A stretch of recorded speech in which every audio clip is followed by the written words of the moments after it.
বন্ধুসকল খবৰ কেনে আপোনালোকৰ আজি মই আপোনালোকক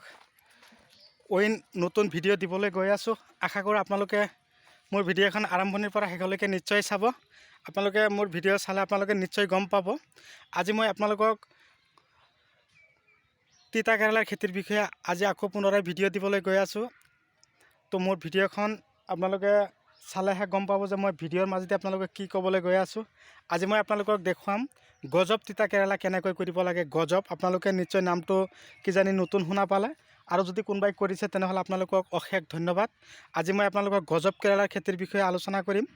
তো গজব কেৰেলা বুলি ক'লে আপোনালোকে নিশ্চয় জানে এই কেৰেলা কিন্তু আটাইতকৈ বেছি ফলনদায়ক এই গজব কেৰেলা কেনেকৈ কৰিব লাগে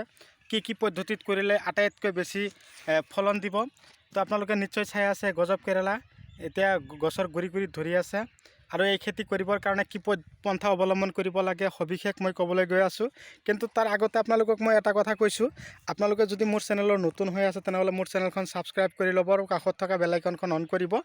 এনেকুৱা ধৰণৰ নতুন ভিডিঅ' নটিফিকেশ্যন আপোনালোকে অলৰেডি পাই থাকিব তো কথা হ'ল কি গজব কেৰেলা এই কেৰেলাৰ খেতিত আপোনালোকক অধিক ফলনৰ বাবে কি পদ্ধতি অৱলম্বন কৰিব সবিশেষ মই ক'বলৈ গৈ আছোঁ তো কথা হ'ল কি প্ৰথমতে মই মাটিৰ কথা কৈ আছোঁ মাটিৰ গুণাগুণ নিৰীক্ষণ কৰি ল'ব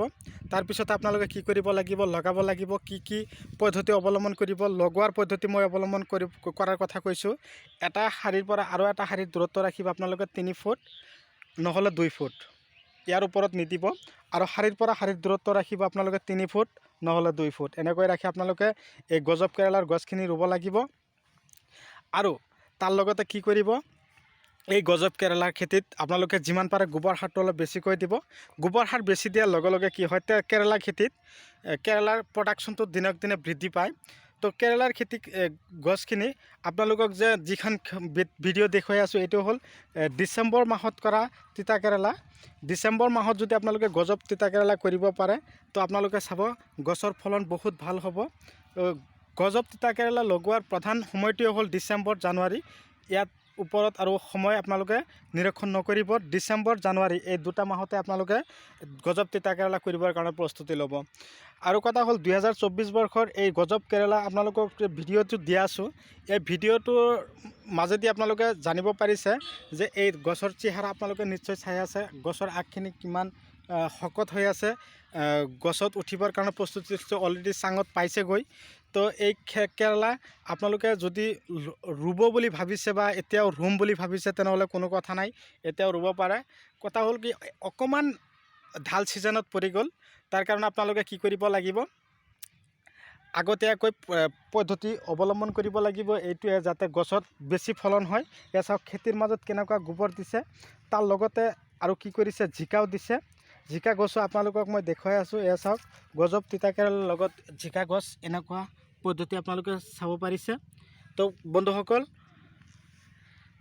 আজিৰ এই ভিডিঅ'টোৰ মাজতে আপোনালোকে যিখিনি আপোনালোকে চাব পাৰিলে অন্ততঃ আপোনালোকৰ কামত আহিব আপোনালোকে এই পদ্ধতি মতে কৰিব আৰু গজব তিতা কেৰেলা খেতিত আপোনালোকে বিশেষকৈ কাৰ্বগ্ৰীণ যিটো দানা আছে আৰু জোছ এই দুটা দানা আপোনালোকে বেছি খটাব আৰু গোবৰ সাৰ বেছিকৈ দিব আৰু গছত আপোনালোকে ফলন বৃদ্ধিৰ বাবে আপোনালোকক মই পদ্ধতিটো শিকাই দিছোঁ ফলন বৃদ্ধিৰ বাবে আপোনালোকে কি কৰিব লাগিব প্ৰতিটো গছত আপোনালোকে আগাছ ঔষধটো স্প্ৰে কৰিব যাতে আগখিনি কেঁকুৰা মেকুৰা নহয় একদম পূৰা এনেকুৱা ধৰণৰ তেলতেলীয়া হয় পাতখিনি এনেকুৱা তেলতেলীয়া হ'লে কি হ'ব আগখিনি অতি সোনকালে গছত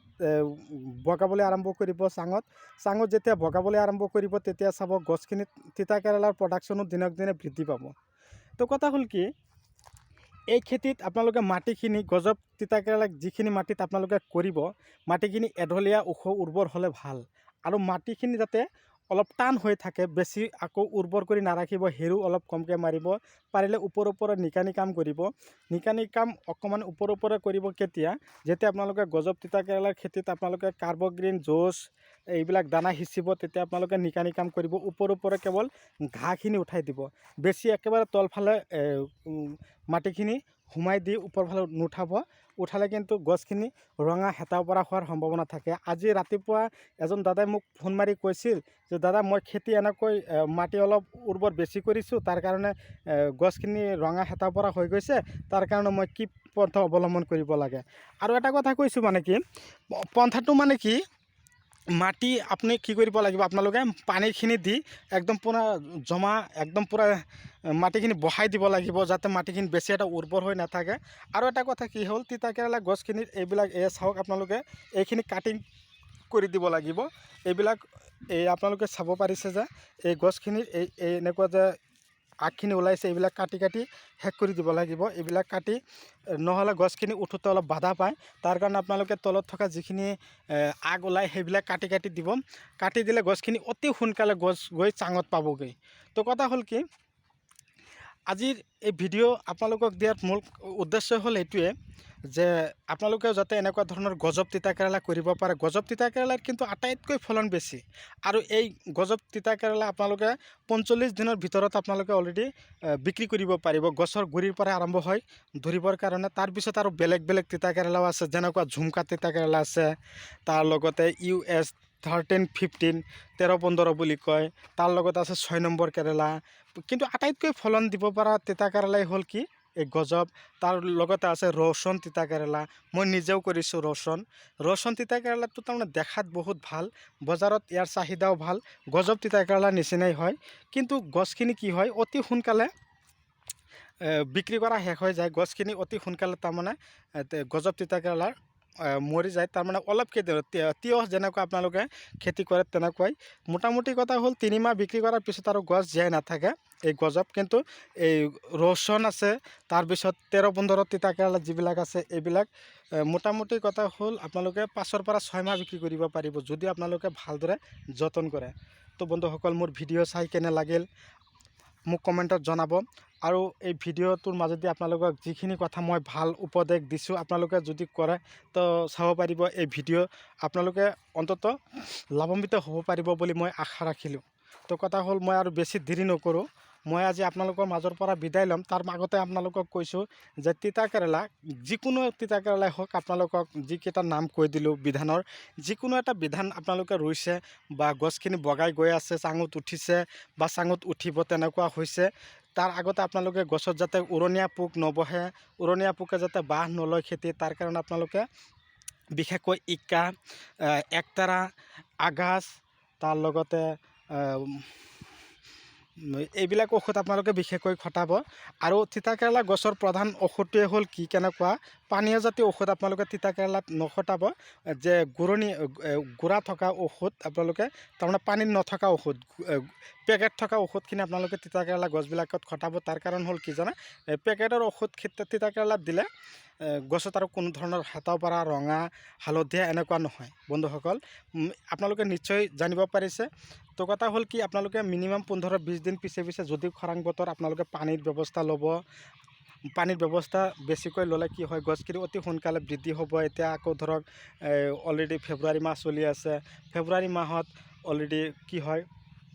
এতিয়া কিন্তু তিতাকেৰেলা মই যে আপোনালোকক কৈছোঁ 45 দিনত বিক্ৰী কৰিব পাৰে। এয়া চাওক জানুৱাৰী, এয়া চাওক তিতাকেৰেলা লাগিছে, এইবিলাক কিন্তু আপোনালোকে কাটি পেলাই নিদিব, এইবিলাক বিক্ৰী কৰিব পাৰিব সৰুৰ পৰাই। এয়া চাওক গছৰ আগখিনিও চাওক কি ধুনীয়া হৈছে। তো বন্ধুসকল, মই আৰু বিশেষ দেৰি নকৰি মই আপোনালোকৰ মাজৰ পৰা বিদায় লৈছোঁ। পৰৱৰ্তী ভিডিঅ'ত মই আপোনালোকক পুনৰাই লগ পাম সেই আশাৰে। ধন্যবাদ।